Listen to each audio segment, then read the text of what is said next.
Most people don't fail at love because they don't care. They fail because they are speaking the wrong language. You can love someone deeply and still make them feel completely unseen. You can give everything you have and still be told it's not enough. That confusion is painful, and it's one of the quiet reasons relationships slowly fall apart. Love is not one language. It is 5. And once you understand them, everything changes. Some people feel love through words. Others through time. Some through effort, others through touch, and some through meaning.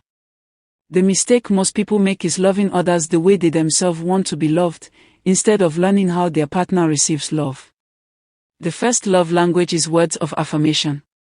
For people who speak this language, words are not just sounds. They are emotional fuel. Compliments matter. Encouragement matters. Being told, "I'm proud of you," or "I appreciate you," it can mean more than gifts or money ever could. Silence, criticism, or emotional distance cuts deeply for them. When words are missing, they feel unloved, even if everything else looks fine on the surface. These people don't need poetry. They need sincerity. Consistent reassurance. Gentle reminders that they matter.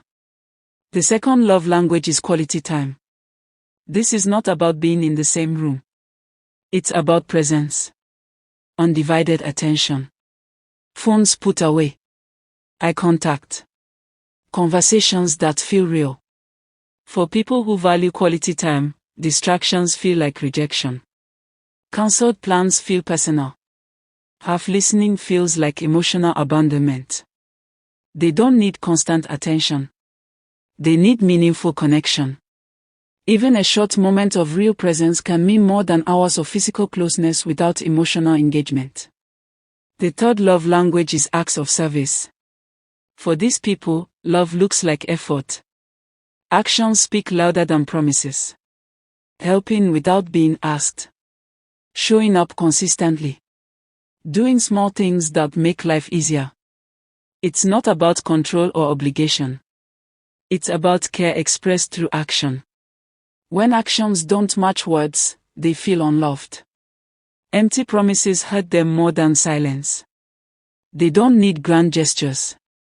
They need reliability. The fourth love language is receiving gifts. This one is often misunderstood. It's not about materialism. It's about meaning. A gift represents thought, intention, and memory. It says, "I was thinking about you even when you weren't there." The value isn't in the price. It's in the effort and symbolism. For these people, forgotten birthdays, anniversaries, or special moments feel deeply painful. Not because of the gift itself, but because it feels like they were forgotten. The fifth love language is physical touch. Touch creates emotional safety for these people. Holding hands. Hugs. Sitting close.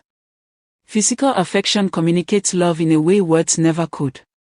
When touch is missing, they feel disconnected, insecure, and distant. This doesn't mean constant intimacy. It means closeness. Warmth. Reassurance through physical presence. Here is where most relationships struggle. Most people give love the way they want to receive it.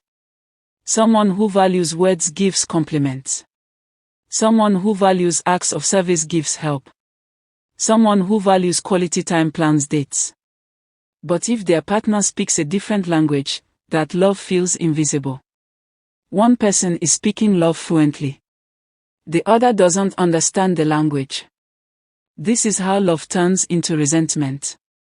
One partner feels unappreciated. The other feels unrecognized. Both feel misunderstood. Not because love is missing, but because translation is. And here's the hard truth. Love languages are not excuses. They are responsibilities. Knowing your love language helps you understand yourself. Knowing your partner's love language helps you love them better. But balance matters. Healthy relationships involve learning to give love in multiple ways, not demanding one specific form while ignoring everything else. Growth happens when both people are willing to learn each other. Another truth many people ignore is that love languages can change. What mattered to you before may not matter the same way later. Life experiences, trauma, healing, and maturity all influence how love is received. That's why communication matters more than assumptions. Love is not static. People evolve. So should the way we love them. If you've ever felt unseen in love, it doesn't mean you're unlovable. It may simply mean your language was never spoken back to you. And if you've ever loved someone deeply and still lost them, it doesn't mean you failed. It may mean you were speaking love, but not in the way they could hear. The most powerful relationships are not built on perfection. They are built on understanding. Knowing your love language is not about labeling yourself. It's about clarity. Clarity helps you choose better. Clarity helps you communicate better. Clarity helps you stop settling for love that feels empty. So ask yourself honestly. What makes you feel loved when no one is trying to impress you? What hurts most when it's missing? What fills you emotionally without explanation? That is your language. And once you know it, don't be afraid to speak it. To ask for it. To choose partners who are willing to learn it. Because real love isn't just about feeling something. It's about understanding something.